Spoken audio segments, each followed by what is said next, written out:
So we're beginning to get some chatter and early news on the potential next generation of two of the most popular handheld game PCs from last year, the Lenovo Legion Go and the ROG Ally. So today we're going to go over these early articles. We're going to see how the market has changed since these devices originally hit the market.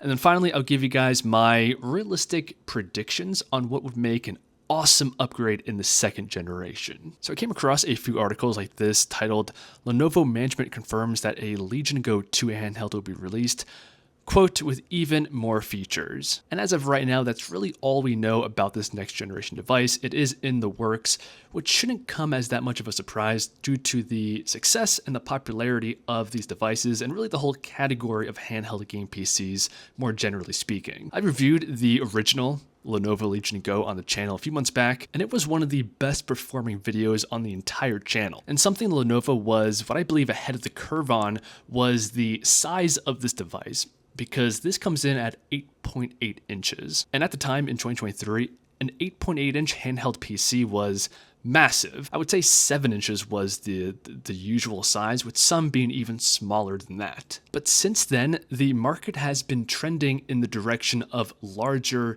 handheld gaming PCs. For example, another device that has recently launched with a lot of success is the Ayaneo Kun, which has a display of 8.4 inches. And you can't forget about my favorite, the brand new One X Player X1, which clocks in at 11 inches in display size. So it seems like the category of handheld game PCs are trending towards larger displays. I don't think 7 inches is forever going to be the norm. I really do think that the One X Player X1 physically is the future of this category. A massive display that triples as a handheld game PC, a tablet, and a laptop with optional keyboard accessories. And since these devices originally launched last year, we have new devices like the MSI Claw that features the upgraded and much newer Intel Core Ultra 7 processor. And if we stack this up against the Z1 Extreme, which is found in the current generation of these products, it does represent a meaningful upgrade in performance, although not a quantum leap. I say small because when it comes to single core performance,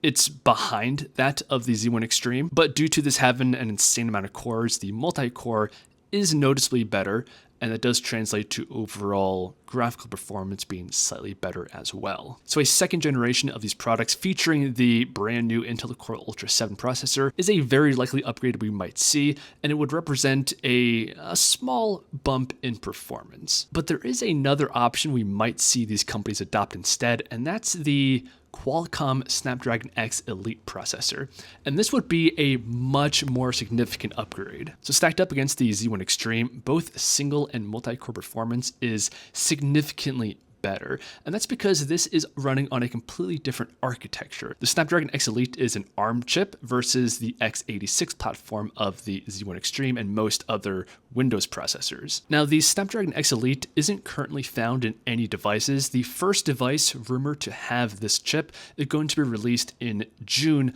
of this year. And my prediction here is that from that point, ARM Windows laptops are going to become essentially the standard very soon. I think it's pretty clear that in comparison to x86 chips, ARM is the future of computing. It's what all mobile devices like smartphones have been using for years. They're much more efficient than x86 in terms of power consumption, and now, as we can see here, they are even more powerful. And this is why Apple, for a couple of years now, have been using ARM chips in their laptops. And this Snapdragon X Elite is supposed to be on par, if not a little bit better, than the M3 chip, which is very impressive. So I would be super excited and potentially buy one of these devices if they ship with the Snapdragon X Elite processor.